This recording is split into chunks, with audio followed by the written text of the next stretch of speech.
What up, you sexy bitches? It's the sexiest man on all of Internet Wrestling Radio. It's right, boom, boom, here's Shaking the Room live from the RVA, Richmond, Virginia. Of course, going to do a little bit of a Smackdown review. Sorry I'm a little late, but hey, real life gets in the way of the internet sometimes. So I'm Boom Boom. This is my room. We're going to talk about WWE Smackdown from Thursday the 30th in the year of our Lord 2015. Initial reports, of course, I always ask this question for every review that I do and that Dave does, anybody with KocoSports is. We ask, what do you give it? Win, loss, or tie? So down here in the comment section, please let me know what you thought. Did you give it a win, a loss, or a tie? I'm just going to give it a, you know what, fuck it. I'm giving it a loss because if WWE doesn't care, why the fuck should I care? I mean, that's the impression. I mean, there's so many fucking just fuck finishes going on with this company. It was just kind of mediocre at best. Nothing of real consequence happened. I'm just not interested. It's just kind of pointless because titles aren't going to change hands. They're not going to reference SmackDown on Raw. The only thing they have SmackDown for is to promote Raw. That's the only reason they have it. So let's just start out with this. Here we have we start out with, I thought it was like, hell, on paper this sounds like a great match. If I said, hey guys, what would be a good pay-per-view match? I'd be like, what, Seth Rollins versus Cesaro? I'd be like, fuck yeah, hell yeah, let's jump on that. No, not so much. I mean, the match itself was okay, but you had Kevin Owens at ringside doing commentary. And by the way, Kevin Owens is a guy. I think he's got a future in commentary. I mean, he did a very wonderful job on that. And my favorite line was, "Hey, you remember that part when I said, through WWE.com that Cesaro should watch his back?" It's like, yeah, well, he needs to do it now. And he just ran in there and interfered. Seth Rollins was a little upset, but they both put the boots to him. They brought out the referees and they broke everything up. And I was just very disappointed that they kind of threw away just a marquee match because WWE right now is well, besides not being in the business of being awesome, they're not in the process of thinking out long-term feuds. They're booking week to week, and I think that's a recipe for disaster. They're for a company that's been doing this for before most of us were even born, and for a company who's been doing these Raws and Smackdowns for, I think, God, since we were like most of us were teenagers, these guys apparently keep forgetting about television. They act shocked when ratings drop in the summer. I mean, yeah, the ratings are going to drop in the summer because it's fucking summer. People are out. People go out and they do things. The kids are out of school.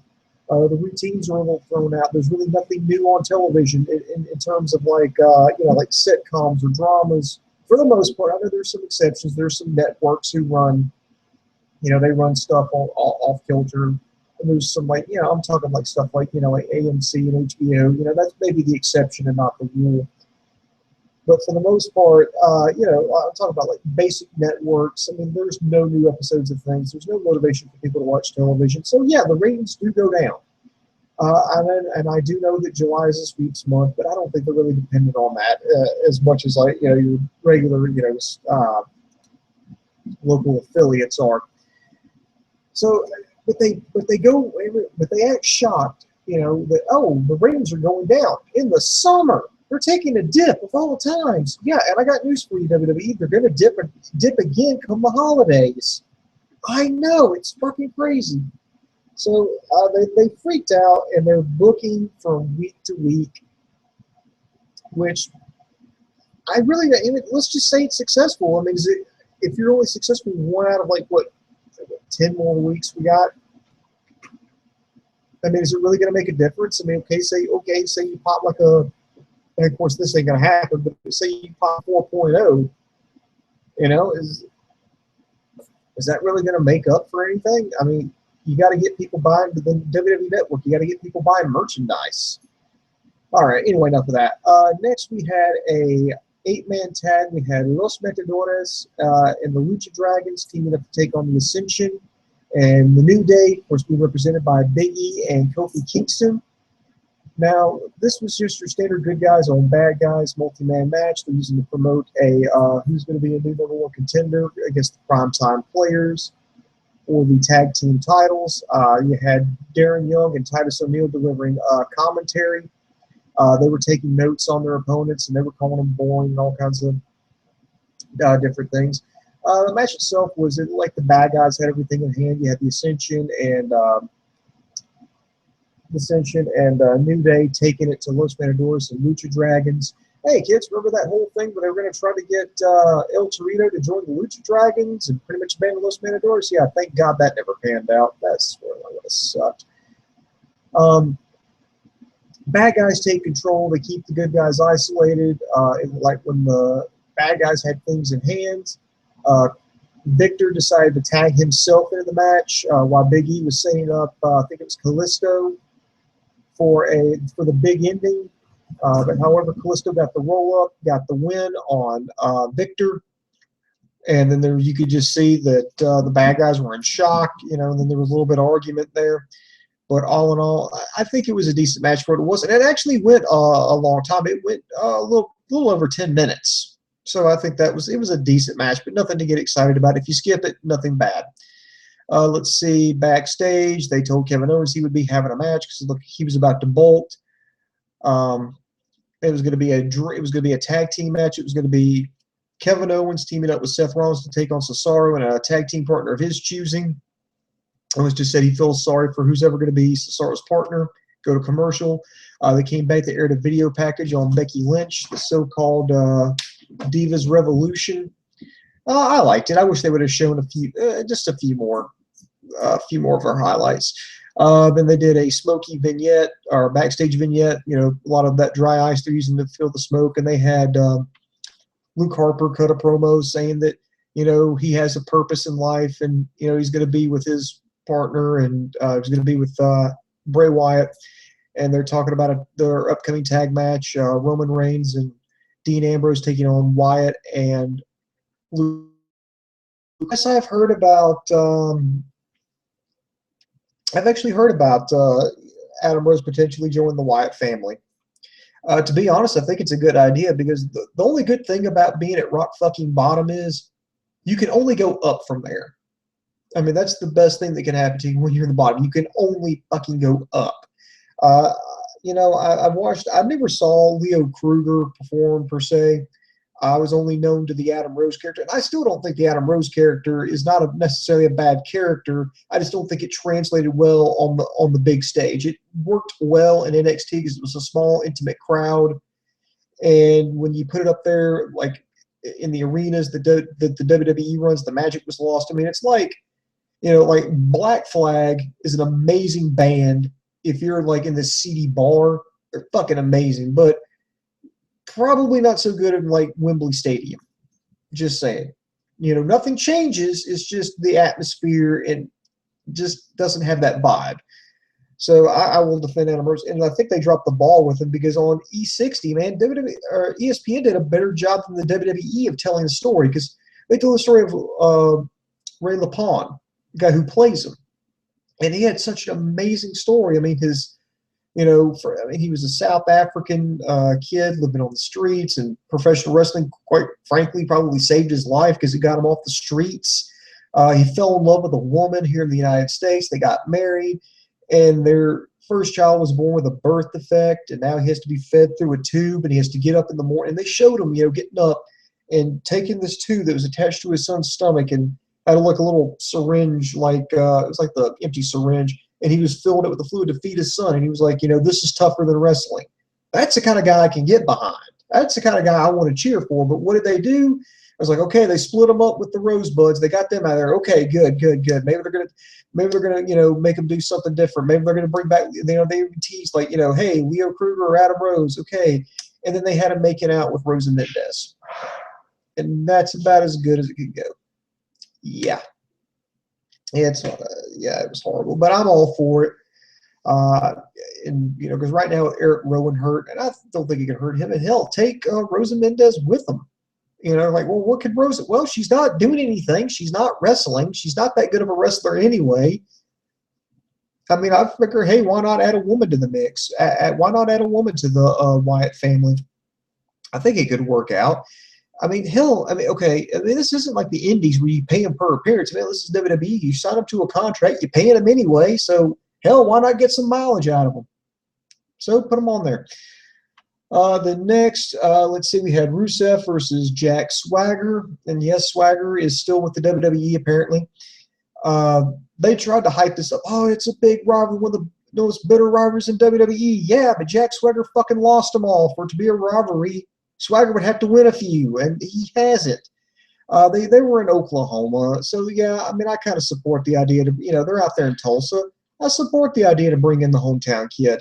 And believe it or not, this past match, I think he lasted longer than all 3-4 times he's wrestled Rusev combined. This match went, I didn't go 15. I think it was under 15. It was more than 10. Let's just say like 12 and a half. I mean, it was more than 10, but less than 15. So we'll just say 12 and a half. And Swagger, I mean, he's hit. Now, trust me, that's another guy who's hit bottom. I mean, this guy was on top of the world. He came in. They put the World Heavyweight title on him. I mean, they had Money in the Bank with him. He had and they were setting up for a huge program with Alberto Del Rio, and then he gets busted for a DUI, and they find pot in the car, and he's just never recovered. They put Cesaro with him, with the Real Americans, and that hasn't worked out for him. Personally, now I've heard stories, and I don't know if this is true or not, but just the stories that I've heard is that Swagger's unsafe in the ring. But I'm like, if he's that unsafe, either you need to let him go or send him to NXT. That's about the only two options you got with him. But I'm one of those, if you're not going to use him, just instead of sit there and humiliate him, using him as a jobber, just get rid of him. Let him go make some money on the independent scene. Just let him go. And you can bring up, guys from NXT to fill that spot. Let's make everybody happy. Stop wasting everybody's time. But Rusev, was going to go back in there. He won with the accolade, by the way. And it looked like Rusev was going to go back in there to get some more of Swagger to kind of kick him while he's down. Swagger did manage to get up and put Rusev in the Patriot lock. Rusev finally got out, so ask the hometown guy to at least get the last laugh and hold up his hand high and in his home state. Next, we had R-Truth versus Stardust. There really wasn't much to this. It was about a 2-minute, just a 2-minute match. Truth missed a dive in the corner. Stardust kicked the back of, kicked like R-Truth's knee, hit him a running forearm to the back, then hit him with his finisher, got the win. I think it's called the Queen's Crossbow, I believe is what they're calling it. There wasn't much to it. I do think they are building up for a match between Stardust and Stephen Amell. He is the star. He plays Oliver Queen on the CW show Arrow because he yelled, you have failed the city, which is pretty much, I don't want to say a catchphrase, but one of the lines that's frequently uttered by that character on Arrow. I'm all for it. Stephen Amell is, if you haven't seen that show, go check it out. Dave and I are huge fans of that. First season, I think, is it's pretty good. It was a little rough around the edges, but overall good. Second season was amazing. The third season, which they just wrapped up a few months ago, it wasn't bad. I just don't think it was as good as season 2. And season 4, I hope they'll rebound from that a little bit. But yeah, Stephen, I think he can go. I mean, I've seen his work. Like, he's got videos of him working out, and he does like this, free running, CrossFit style type of workout. I mean, it's insane, and he's in amazing shape. So I think he could work out. Maybe somebody could take him to NXT and teach him a few moves. Maybe make it passable. I kind of like the whole. I was upset about Stardust, not being Cody Rhodes and being a villain and us having to boo it, but I like kind of where they're going with it, and the whole comic book supervillain. Because I mean, right now, I mean, at least it's relevant now. I mean, come on, superheroes, comic books—they're all the rage right now. It's a big deal. And I think WWE is right to kind of pursue this. I like the showdown between Stardust and Neville. I just hope Neville doesn't get, doesn't get, he doesn't get like trapped into this predicament where he's constantly in the lower part of the card. I think I want to see Neville up on the upper card because he's doing amazing things. But he just be patient. I think his time is coming. Let's see. Then we got to the main event. We had Kevin Owens and Seth Rollins taking on Cesaro, and the bell was about to ring, but then Dean Ambrose came out and decided to be Cesaro's partner. So then they paired off. It was Dean Ambrose against Seth Rollins, and Cesaro versus Kevin Owens. I think this was a very entertaining match. Cesaro hit the Cesaro swing on Rollins, then locked in the sharpshooter. Cesaro closed Owens and himself over the top rope to the outside. Ambrose went to the outside himself. Owens super kicked Ambrose, and then he was going for the pop-up powerbomb, but Cesaro came in and pushed Ambrose out of the way, and then managed to roll up Kevin Owens for the win. The good guys celebrate. So the only good thing about this show, I would say, be the main event. And for those of you wondering just how far behind,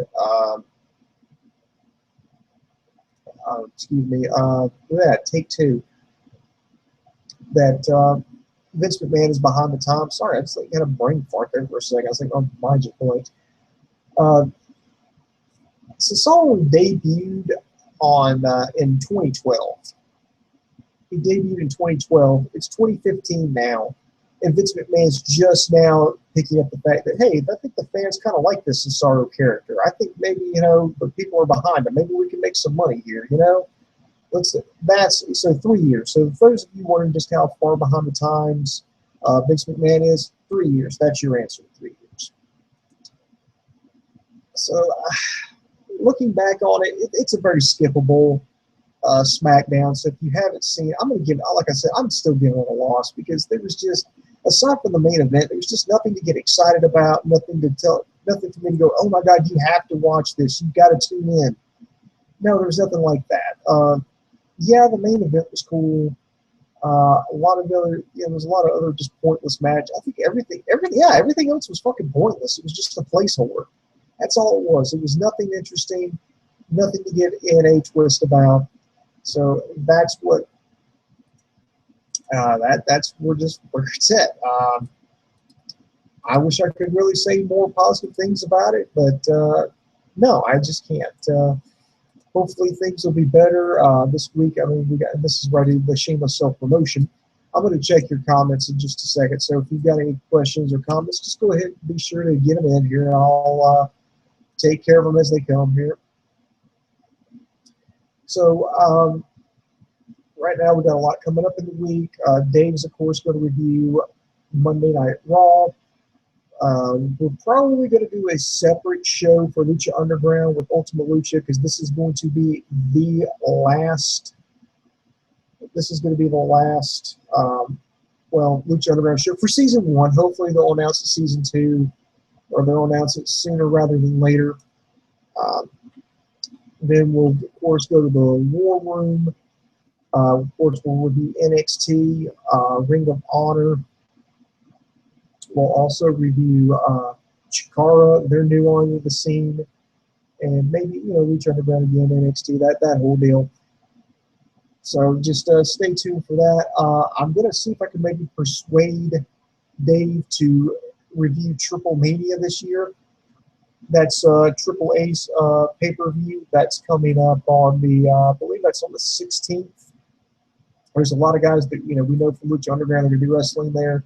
And it's also going to be presented in, have the option of English commentary with courtesy of Matt Stryker. So we'll take a look at that. Then we'll start the week all over again. Of course, I'll be back here for another SmackDown review. So real quick, let's take a look. Let's see. Excuse me. Any questions going here? I don't see, nope, none. So that's going to do it for me. I'm going to tell everybody to keep it locked down here at KocoSports.com. That's KocoSports.com. It's your home for all combat sports. That includes boxing, mixed martial arts, pro wrestling, amateur wrestling, sumo wrestling, taekwondo, kickboxing, judo. You can get your nose broke doing it. We got it covered there on the site. Be sure to check out our news and gossip section, updated daily, along with our very popular video on demand section. We're also on YouTube, Facebook, and Twitter, so be sure to subscribe to us. We try to get at least one show out per day. Dave has already released his thoughts on the Ronda Rousey fight from UFC 190 because, hey, we cover combat sports. His thoughts on the passing of Roddy Piper. And, of course, he's closely following New Japan's G1 tournament.